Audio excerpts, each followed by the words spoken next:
हर series अपने साथ एक कहानी लेकर आती है। हर मैच के कुछ लम्हे होते हैं जो यादें बनकर रह जाते हैं। इस सीरीज में 2 घटनाएं घटी। उसने आउट भी कर दिया और वह बर्बाद भी हो गया। 23 साल का एक लड़का लगातार अपनी 2 गेंदों पर एक ही बल्लेबाज को 2 बार आउट करता है। विकेट बड़ा था क्योंकि बल्लेबाज बड़ा था, तो खुशी में इस गेंदबाज से सेलिब्रेशन भी बड़ा हो गया। लेकिन 23 साल के उस लड़के को कहाँ पता था कि सिर्फ और सिर्फ 36 घंटे के अंदर उसे इस सेलिब्रेशन, इस जश्न की ऐसी कीमत चुकानी पड़ेगी जिसे विश्व क्रिकेट का इतिहास कभी भूल के भी नहीं भूल पाएगा।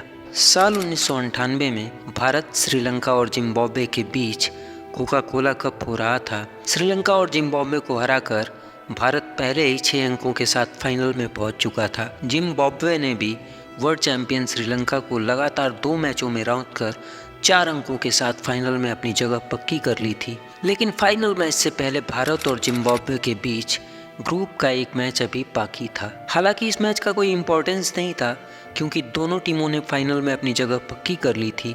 लेकिन क्रिकेट का हर मैच एक जंग है और जंग का हर लम्हा इतिहास की धरोहर। इस ग्रुप मैच में जिम्बाब्वे की टीम ने पहले बैटिंग करते हुए 205 रनों का टारगेट भारतीय टीम को दिया और टारगेट बचाने के लिए जब जिम्बाब्वे की टीम मैदान पर उतरी तो जिम्बाब्वे की टीम में आज अलग ही जोश दिख रहा था। उसके 2 कारण थे। एक तो जिम्बाब्वे ने वर्ल्ड चैंपियन श्रीलंका को हराया था और दूसरा कारण था उनका ओलंगा, हेनरी ओलंगा। नाम तो सुना ही हुआ था, जो चोट के बाद इस मैच में वापसी कर रहा था।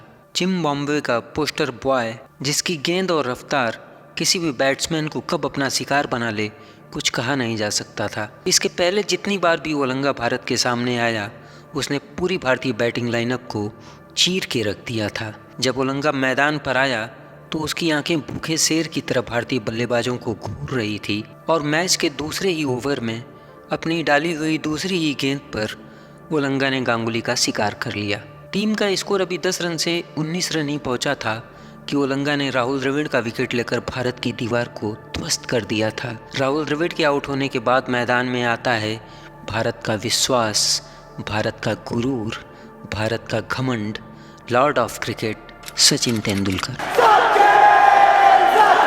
एक ऐसा बल्लेबाज जिसके विकेट की चाहत दुनिया के हर गेंदबाज का सपना हुआ करता था। लेकिन आज कुदरत को कुछ और ही मंजूर था। टीम का स्कोर अभी 20 रन से बढ़कर 28 रन ही हुआ था कि ओलंगा ने अपने तीसरे ओवर की तीसरी ही गेंद पर सचिन का विकेट ले लिया। गेंद सचिन के बल्ले का बाहरी किनारा लेते हुए विकेट कीपर के ग्लव्स में जाकर आराम कर रही थी। ओलंगा इस विकेट का जश्न मनाने ही वाला था कि अंपायर ने इस गेंद को नो बॉल दे दिया। ओलंगा के अरमानों को वक्त ने जैसे कुल्हाड़ी से टुकड़े टुकड़े कर दिया था। ओलंगा एक घायल शेर की तरह अपनी एक शॉर्ट बॉल से फिर से सचिन पर प्रहार करता है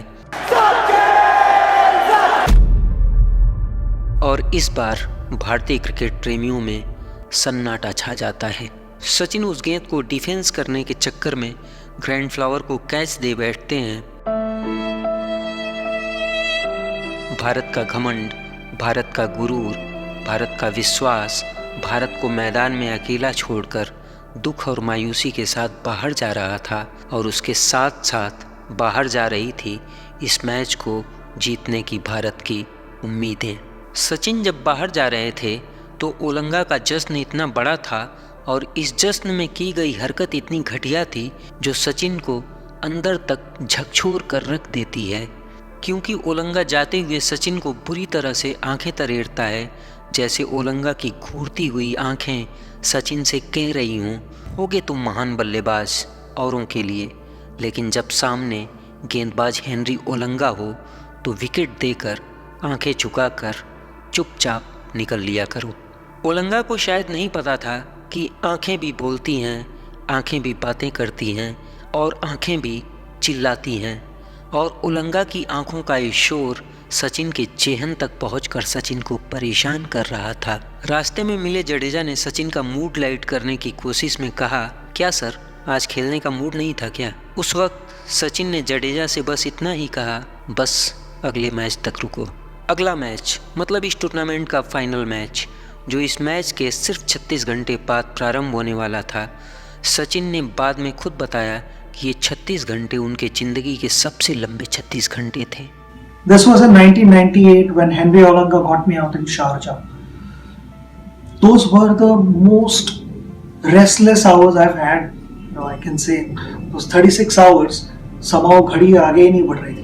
सचिन पवेलियन में लौटने के बाद सीधे नेट्स में प्रैक्टिस के लिए चले गए और वहां सचिन करीब 1 घंटे से ऊपर बाउंसर और शॉर्ट बॉल के ऊपर प्रैक्टिस करते रहे। और प्रैक्टिस के बाद जब सचिन अपने कमरे में लौटे तब तक ओलंगा ने भारत के टॉप ऑर्डर को ध्वस्त करते हुए 4 विकेट लेकर मैच जिम्बाब्वे की झोली में डाल दिया था। भारत 47.4 ओवर में 192 रन बनाकर ऑल आउट हो चुका था। हेनरी ओलंगा भारत के लिए कहर बनते हुए प्लेयर ऑफ द मैच बना था। सचिन अपने होटल रूम में बैठकर बार बार उसी गेंद को विजुलाइज कर रहे थे। वस्तुतः उस गेंद ने सचिन को परेशान कर रखा था। सचिन के तर्कस में हर वो तीर था जो किसी भी गेंदबाज को धराशायी कर दे, लेकिन ओलंगा की उस एक गेंद ने, जिस पर सचिन लगातार 2 बार आउट हुए थे, सचिन के जेहन में कुछ सवाल छोड़ दिए थे। पूरी रात सचिन की आंखों से नींद गायब थी। करवटें बदलकर सचिन ने किसी तरह से अपनी रात काटी और सुबह होते ही सचिन उस सवाल के जवाब के लिए नेट प्रैक्टिस के लिए चले गए। उधर जिम्बाब्वे के खेमे में ओलंगा को लेकर सचिन के इर्द गिर्द एक चक्रव्यूह तैयार किया जा रहा था। मैच शुरू होने से पहले ओलंगा एक बार फिर सचिन का शिकार करने का सपना देख रहा था। वहीं सचिन से वक्त काटे नहीं कट रहा था। सचिन बेचैन थे। उनकी नज़र बार बार जाकर घड़ी की सुइयों से सवाल पूछ रही थी, अभी और कितना टाइम लगाओगी तुम लोग? खैर वक्त कहाँ ठहरता है। 36 घंटे बीत चुके थे।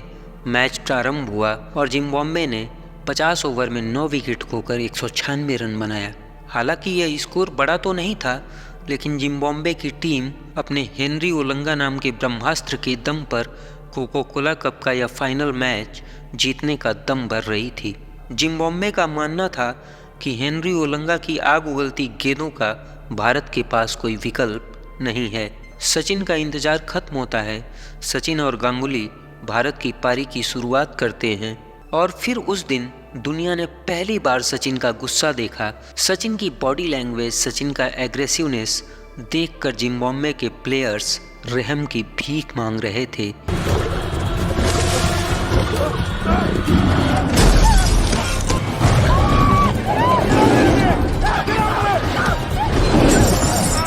ओलंगा जैसे ही गेंद लेकर आता, सचिन उस पर बाज की तरह टूट पड़ते।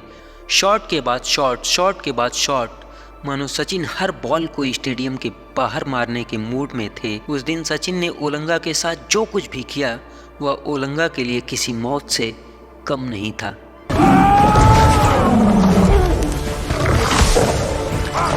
ओलंगा की ऐसी धुनाई देखकर लग रहा था कि मानो सचिन कोई क्रिकेट का मैच खेलने नहीं बल्कि जंग लड़ने के लिए उतरे हों। देखते ही देखते सचिन ने सिर्फ 28 बॉलों में अपना अर्धशतक पूरा कर लिया और सचिन ने सिर्फ 92 बॉल खेलकर 124 रन ठोककर महज 30 ओवर के अंदर ही जिम्बाब्वे को उसकी असली औकात बताते हुए कोका कोला कप का वो फाइनल मैच बिना कोई विकेट गंवाए भारत की झोली में डाल दिया था।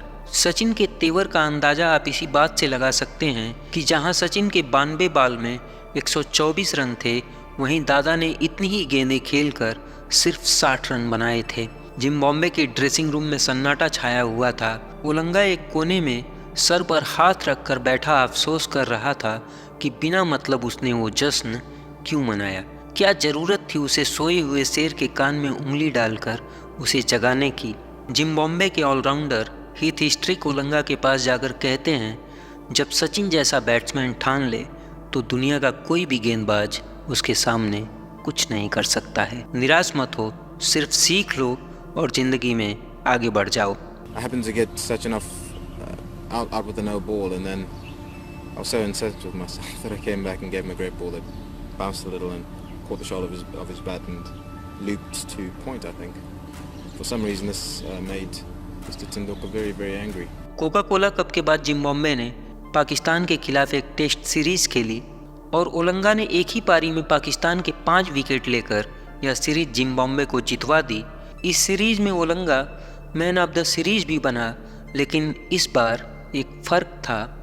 उलंगा ने सबसे ज़्यादा विकेट लेने के बावजूद किसी भी विकेट का वैसा सेलिब्रेशन नहीं किया। सचिन की उस धुलाई से उलंगा को एक सबक जरूर मिल गया था। कॉन्फिडेंस सब अपनी जगह पर, बिना वजह सोए हुए शेर को जगाना ना उसकी सेहत के लिए अच्छा है, ना उसकी टीम की सेहत के लिए। क्या पता किस टीम से कोई खिलाड़ी उठकर सचिन की पारी खेल जाए और उलंगा को नंगा कर दे।